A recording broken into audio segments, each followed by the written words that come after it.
चालाक शिकारी। फूलगढ़ का जमींदार बहुत गुस्से वाला था। लोगों को बिना बात सताने में उसे बहुत मज़ा आता था।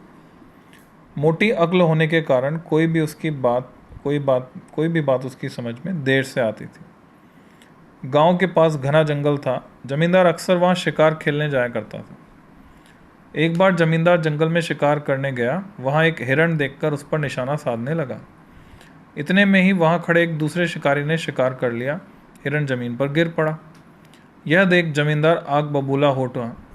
वह शिकारी से बोला, तुमने हिरण का शिकार क्यों किया? उसे तो मैं मार रहा था। उसने शिकारी को अपने नौकरों से खूब पिटवाया। शिकारी को बिना बात पिटने पर बहुत गुस्सा आया। उसने मन ही मन निश्चय कर लिया, अब यहाँ नहीं रहूँगा, पर जाने से पहले इस दुष्ट जमींदार को सबक सिखाकर जाऊँगा। शिकारी सारी रात योजना बनाता रहा। सुबह वह चुपचाप जमींदार की हवेली की ओर गया। रास्ते में उसे पता चला कि थोड़ी ही देर में जमींदार फिर से शिकार पर जाने वाला है। बस वह तुरंत लौट पड़ा। घर से बंदूक लेकर जंगल में गया। रास्ते में उसने एक खरगोश का शिकार किया। उसे एक झाड़ी में छिपा दिया। बहुत दूर एक कोने में एक पेड़ पर कौवों का झुंड बैठा था। शिकारी ने कुछ कौवों का भी शिकार किया। उन्हें उठाकर पेड़ों के नीचे डाल दिया। इसके बाद शिकारी जंगल में छिपकर जमींदार की प्रतीक्षा करने लगा। कुछ देर में जमींदार और उसके आदमी आते दिखाई दिए। शिकारी अपने छिपने की जगह से बाहर निकला। दूर झाड़ी के पास बंदूक तानकर खड़ा हो गया। जैसे ही जमींदार पास आया तो उसने गोली चला दी। जमींदार ने इधर उधर देखा। कोई जानवर न पाकर व्यंग से बोला, क्यों हवा में गोलियां बर्बाद कर रहा है नालायक शिकारी? शिकारी ने जमींदार को नमस्कार किया, फिर बोला, ऐसी बात नहीं है, ये जादुई बंदूक है। इसका निशाना कभी खाली नहीं जाता। इसका करिश्मा आपको दिखाता हूँ। फिर उसने झाड़ी में पड़े खरगोश को उठाकर जमींदार को दिखा दिया। जमींदार अविश्वास से बोला, झूठ, भला ऐसा भी कभी हो सकता है? तब तक शिकारी ने दूर कोने में खड़े पेड़ों की ओर बंदूक तानकर गोली चला दी। फिर बोला, इस बंदूक का निशाना कभी खाली नहीं जाता, आप खुद देख लें। फिर उसने पेड़ों के पास जाकर नीचे पड़े कौवों को उठाकर दिखा दिया। जमींदार की आंखें अचरज से फटी फटी रह गई। वह बोला, यह बंदूक मुझे बेच दो, मैं तुम्हें 2000 रुपये दूंगा। बोलो, मंजूर है? मेरे बाबा ने यह बंदूक एक जादूगर से खरीदी थी। उसने कहा था, इसे कभी नहीं बेचना। शिकारी ने कहा, चलो 4000 ले लेना, बस अब दे दो।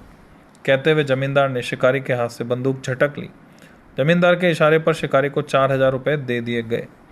रुपये लेकर शिकारी तुरंत घर लौट आया। पत्नी से बोला, देखो, जमींदार थोड़ी देर में यहाँ आने वाला है, तैयार हो जाओ। और उसने पत्नी को सारी बात समझा दी।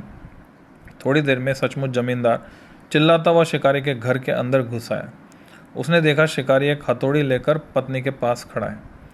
जमींदार के देखते ही शिकारी ने हथौड़ी से पत्नी की कनपटी पर ठकठकाया। बोला, दे 1 रुपया। जमींदार ने देखा कि शिकारी की पत्नी के मुंह से 1 रुपया फर्श पर गिर पड़ा। यह अजूबा देखकर जमींदार बोला, तुम्हारी दी बंदूक से 2 गज की दूरी पर बैठा जानवर भी नहीं मरता, तुमने मुझे ठग लिया। शिकारी बोला, मैंने आपको धोखा नहीं दिया, मेरी दी बंदूक चमत्कारी है और यह हथौड़ी भी। इसे ठकठकाने पर मुंह से रुपए निकलते हैं, यह देखिए। कहकर शिकारी ने फिर से हथौड़ी को अपनी पत्नी की कनपटी से छुआया तो उसके मुंह से फिर 1 रुपया गिर पड़ा। जमींदार अचरज से अजूबा देख रहा था। शिकारी बोले जा रहा था, जब से यह मिली है तब से मैं बहुत रुपया बना चुका हूँ। अगर आपको बंदूक पसंद नहीं तो आप अपने रुपए शाम को ले जाना, तब तक तो 4000 रुपया बन ही जाएंगे। जमींदार बंदूक की बात भूल गया। बोला, क्या यह हथौड़ी बेचोगे मुझे? किसी भी कीमत पर नहीं, पहले ही अपनी बंदूक तुम्हें बेच चुका हूँ, शिकारी ने कहा। जमींदार लालच में पागल हो गया। बोला, 5000, 10,000, जितने चाहिए ले लो, तुम्हारी बंदूक भी तुम्हें वापस कर दूंगा, उसके पैसे भी नहीं लूँगा, मैं अभी रुपए लेकर आता हूँ। थोड़ी देर में जमींदार 10,000 रुपये लेकर आ गया। शिकारी ने बंदूक और रुपए लेकर हथौड़ी उसे दे दी। जमींदार हथौड़ी लेकर घर पहुंचा। जमींदारनी को बुलाया, कहा, बस अब हम मालामाल हो जाएंगे, तुम्हारे मुंह से रुपयों की बारिश होगी। फिर उसकी कनपटी को हथौड़ी से सहलाकर बोला, दे रुपया। रुपया कहाँ से निकलना था? वह तो शिकारी की चाल थी। उसकी पत्नी उसके कहने से पहले ही मुंह में रुपए भरकर खड़ी हो गई थी। उन्हें ही वह बारी बारी से उगल देती। हथौड़ी लगते ही जमींदारनी चिल्लाने लगी, जमींदार को काटो तो खून नहीं। वह समझ गया था शिकारी ने उसे 2 बार मूर्ख बना दिया, पैसे के साथ बंदूक भी ले गया। वह गुस्से से अपनी बंदूक उठाकर शिकारी के घर की ओर दौड़ा, लेकिन घर पर शिकारी था ही कहाँ। वह तो कब का अपने परिवार के साथ वहाँ से रफू चक्कर हो चुका था। जमींदार सिर पीट कर रह गया।